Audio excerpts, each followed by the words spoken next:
I thought this would be a normal game, but it ended up not how I wished.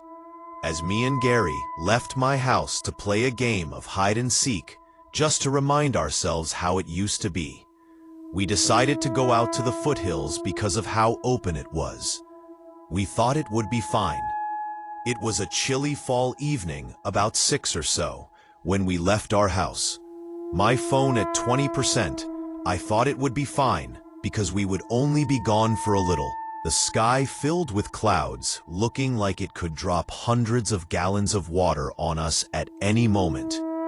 We found a nice little dirt patch area at the bottom of a small hill. We decided that Gary would be the seeker and I would be the hider. Gary began to count down from 60. I pulled my lousy purple pants up to my belly and sprinted up the hill. The grass landed its way into my face, giving me playful hits against my thigh and stomach. Halfway up the hill, I could hear Gary exclaim 39 seconds. Knowing I didn't have much more time, I sprinted up the hill like I had just robbed a bank. At the top, I couldn't hear Gary, but I knew my time was almost up. The view from the small hill got me a little excited. I could see a small forest on the other side. With the few seconds I had left, I made my way down, tripping up every so often, almost hitting the ground. I looked at the cloud-covered sky. I noticed it was darker with color, which frightened me. The ponderosa pine trees gave me a frightened look with their low-tinted green leaves, like they were trying to talk to me. My mind slowly lost the common sentence I once had. I slowly lost the idea of hide and seek. I felt as though something special was tucked away.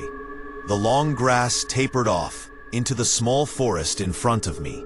The world around me started to change, the trees showing me where to go, the dirt rubbing against my very used Vans. More and more, I was forced to walk. Time felt like it didn't have a care in the world, moving when it wanted. I could feel the blood rushing through my veins. Then I saw what was calling my name ever so kindly, just like an old friend.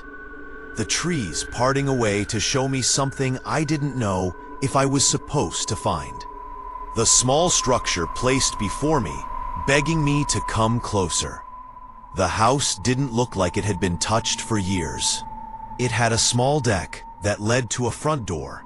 The house had 2 floors and a couple windows. White paint chipping from every direction.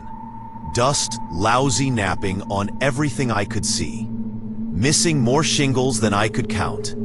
The windows asking me to come look inside. The air around me felt like it had been frozen in time, long before I was born. I knew that this house was abandoned for a reason.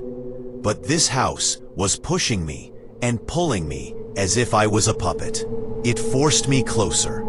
Every step I regretted more and more. Staring up the deck, knowing that I should turn back, I grabbed the stone-cold, slightly rusted metal door and opened the old, worn-down oak door into the house. As I opened it, the broken-down metal hinges gave a quiet exhale. The house had a slight smell that hugged the ground, filling my lungs.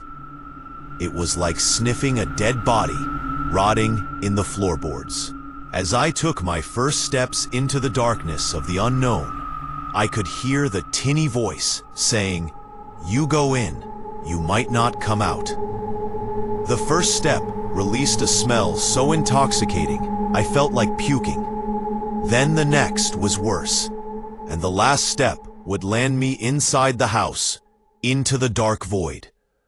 I turned on my phone flashlight and took a deep breath. The door slowly returned to its place. The flashlight wasn't able to show me what was at least 5 feet in front of me. As I walked forward, I could feel the cold, crisp air rubbing against my face. I could see a wall in front of me. So I turned left and suddenly found a staircase to the basement. My feet are forcing me to go down. My first step gave a squeak, and something at the bottom moved. I took my phone down to the stairs. Old dark blood stuck to each one. I could feel the blood soaking into my shoes.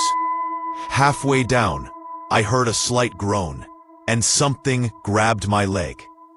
The strong grip had something oozing from it.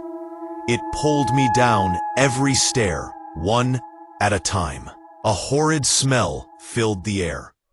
At the last step, it released its grip, but not the ooze stuck to me. I bring my flashlight down to see old molded skin stuck to my leg. I took a step, but the floor felt soft, and my foot fell through, hitting something hard on the bottom. I could feel the cold, soft floor around my ankle and foot. Curious, I brought my flashlight down. My heart stopped. I realized I didn't step through the floor. I stepped through a human. I bent down to look at his face. Some bugs crawled out of his eye holes and moth, and the skin on his face was molded and falling off. I could feel something moving in their body touching my leg. I could hear something in front of me move. I shined my flashlight up, only to see a slight reflection of two white dead eyes. They moved closer and closer. As it got closer, something grabbed my leg, then the other. Something came around me from behind and reached over and started covering up my nose and mouth. More and more weight was being added, and my knees started to buckle. I started falling into the dead corpse, blood and guts soaking my clothes. I couldn't breathe. The creature's grasp was cold and tight. I gasped for air, but instead had my lungs filled with blood. The creator pushed me into the body. I could feel the cold, gloppy body being forcefully put on me. I had become one of them.